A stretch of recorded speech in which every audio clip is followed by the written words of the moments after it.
Hey everybody. I hope everyone's doing well.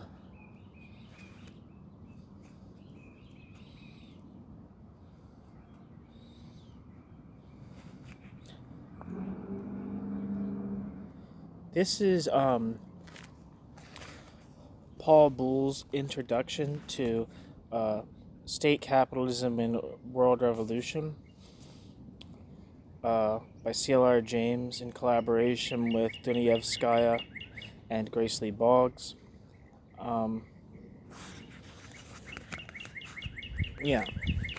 So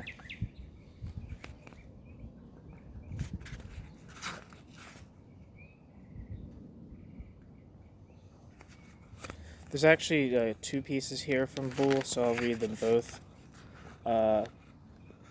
The first is just like a preface.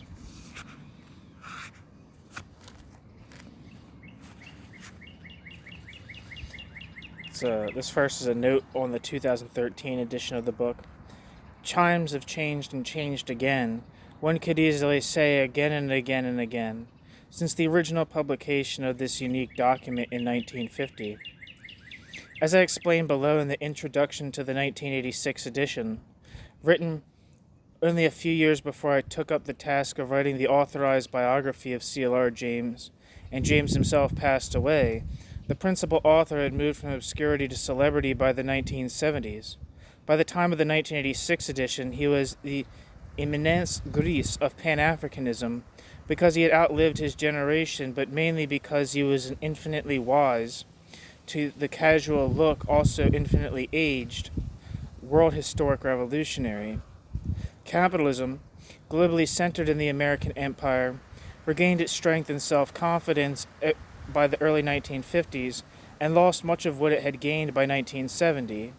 The Marxist analysis that James and his collaborators had laid out when they then appeared vindicated, with the demographic changes in the workforce bringing layers of women and non-whites into production and distribution.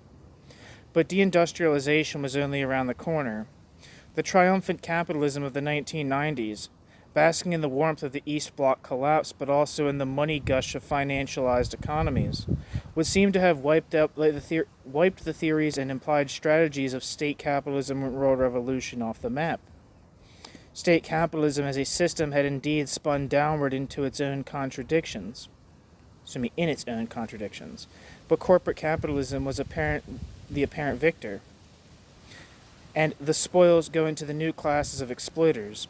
Only China, more, quote, capitalist, end quote, in its state capitalism than ever before, remained vital. An obstacle, but also a partner to an all-out triumph called the, quote, end of history, end quote.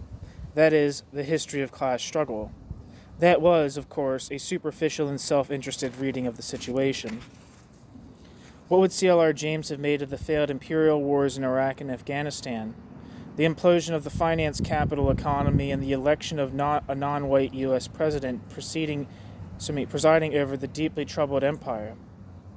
We may be sure that he would have insisted upon the inevitability of the economic and social contradictions, and would have responded eagerly to Occupy, as the voice of the voiceless, come onto the stage of history to be heard.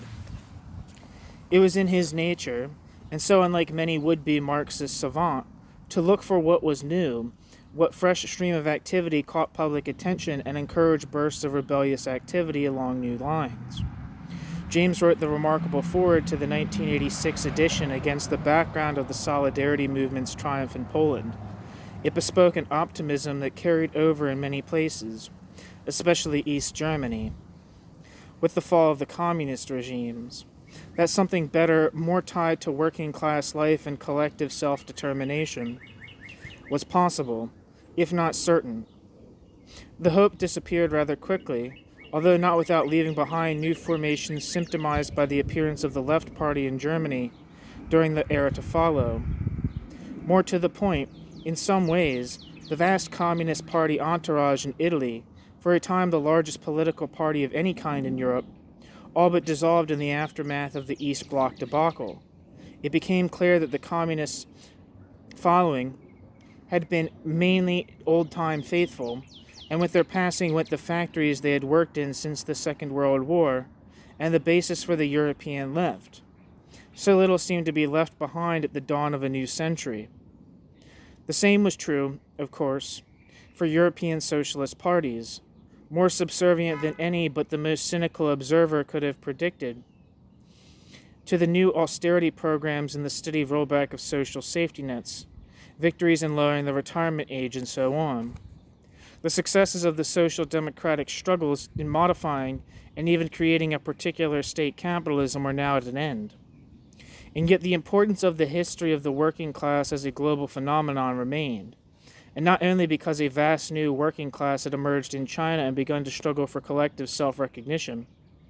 How had the vast left movements of the 20th century run aground? What in Marxist writings helped explain successes and failures, especially the storied triumph of revolution in Russia and its retreat? State capitalism and world revolution remains a vital read, if not necessarily an easy read, and C.L.R. James, in this writing as perhaps nowhere else, except the Black Jacobins and Beyond a Boundary, reveals what he has to say to the future. Paul Buhle, Madison, Wisconsin, April 2012. I think I'm actually going to make that a standalone piece.